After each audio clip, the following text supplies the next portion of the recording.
One thing that keeps me puzzled, despite having studied finance and economics at the world's best universities, the following question remains unanswered. Why is it that 5,000 units of our currency is worth 1 unit of your currency, where we are the ones with the actual gold reserves? It's quite evident that the aid is in fact not coming from the West to Africa, but from Africa to the Western world.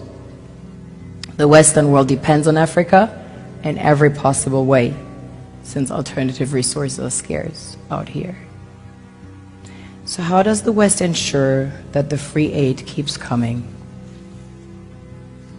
By systematically destabilizing the wealthiest African nations and their systems, and all that backed by huge PR campaigns, leaving the entire world under the impression that Africa is poor and dying and merely surviving on the mercy of the West.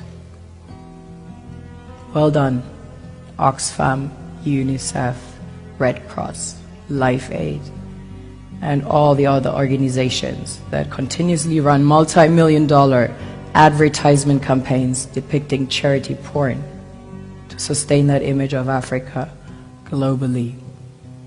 Ad campaigns paid for by innocent people under the impression to help with their donations. While one hand gives under the flashing lights of cameras, the other takes in the shadows. We all know the dollar is worthless, while the euro is merely charged with German intellect and technology, and maybe some Italian pasta.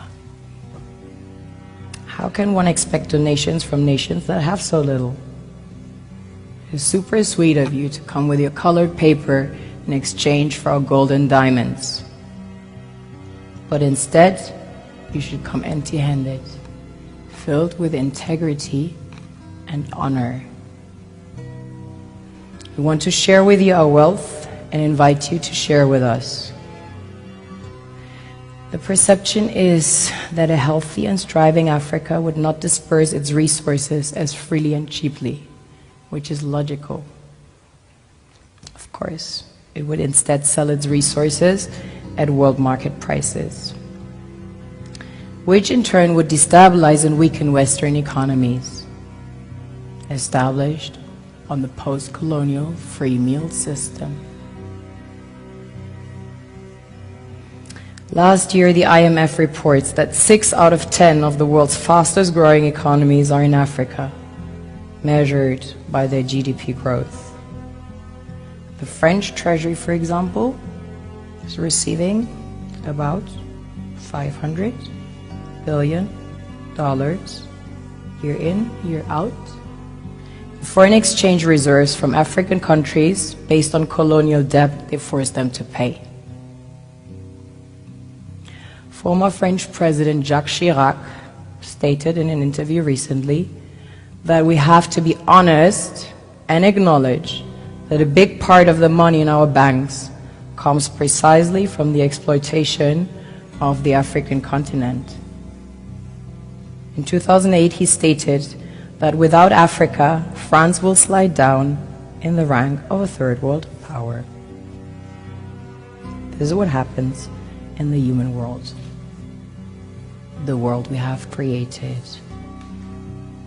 Have you ever wondered how things work in nature? One would assume that in evolution the fittest survives.